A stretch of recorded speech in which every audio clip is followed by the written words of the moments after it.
Okay, you guys, so we're back. We've added our elements, we've duplicated elements, we've controlled positions, opacity, stacking order. Everything should be a little bit comfortable. Let's go ahead and add our Photoshop file to this and begin to manipulate it. Remember, we brought in the Photoshop file as a composition. Here it is. So what we're going to do is add this to the top of our stack. It's simple to do that, you guys. Just simply drag and drop and place this at the top of your stack. Don't release your mouse until you see the black line. Remember, no one should be panicking to release this. Nobody. When you see the black line appear, release it, and now it's set. But look at that. There's something going on. It's now covering up all of our layers. Go ahead and use the keyboard shortcut to move that layer to the bottom of the stack. We talked about a keyboard shortcut to do that. I'm going to use my keyboard shortcut to push that to the bottom. And now the visibility is resolved. You can see I'm consciously rearranging my windows, adjusting things so I can see things efficiently, and you should too. But you guys probably have a nice screen size. Right here on the monitor, I'm constrained. So I'm always adjusting things. But there's our type layer, you guys, and it's actually inside of a composition. Well, how do I get inside and manipulate those layers? Well, simply double-click the composition. A couple of things are going to happen. You've now opened up the composition that contains the Photoshop files. Congratulations. But also you've exited out of our final edit composition. And we've navigated into the BGW text. So you can kind of see how After Effects works. Everything is playing upon these compositions.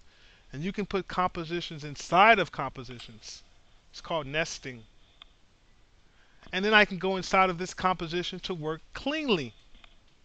When I'm done, I can navigate back to the final comp and everything is updated. Okay, make sure that you're inside of the BGW text composition. And we need to edit this text, you guys. Right now, you see the beauty of clipping things to the layer size? The beauty of that is that if I click the text layer, look at the anchor point. It's resting at this layer. So if I wanted to rotate this, I can rotate this based on its own anchor point. I'm going to Control Z to undo that and press R to close down rotation. If I click the background layer, it has its own anchor point as well. So this is what's happening when you're containing or cropping to the layer styles. Everyone has its own reference point. Had we used the first option, all the reference points would have been set to the middle. Just FYI. There's a lot going on under the hood, you guys, of After Effects. But what I need to do now is make this text editable. So I'll select it, I'll grab my type tool, and I'll click on screen to edit. And oh my God, what did I do? I've created a text layer by mistake. Control Z to undo that. What we need to do is break the relationship of this Photoshop file and turn it into editable text. Anyone know how to do that? After Effects users? This is something you guys should know if you're an After Effects user. You simply right-click the icon and choose Convert to Editable Text.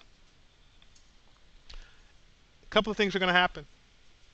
The text becomes a T icon, and now the text becomes editable. I can now triple-click it with my Type tool, and I can change this to whatever I want. The name of the group is called Aqua Boogie. So we'll just keep Aqua for short. I'm going to hit my caps lock key and type in Aqua. When I'm done, I'll simply put away the type tool by clicking my selection tool. Look at that. When the caps lock key is active, it's telling you, hey dude, the caps lock key is active. Turn it off. So I'll press the caps lock key to turn it off. And I'm back. Control S to save because you never know. And take a look at that, you guys. We went in here and broken the relationship of a Photoshop and turned it into an editable text layer. We can now get inside of there and manipulate that layer. What I want you guys to do is now go to your control or character panel with that layer selected. And go ahead and play around with some of these attributes for your character. Again, font family, I can click in here, use my same up and down arrow keys to cycle through fonts. Well, I like that font. I like that. You guys are probably not going to have all these fonts that I have. I download fonts like a maniac from dafont.com. D as in David, Apple, A as in Apple, font.com. You guys want to write that down and grab you some free fonts to work inside of your compositions, because that's what it's all about.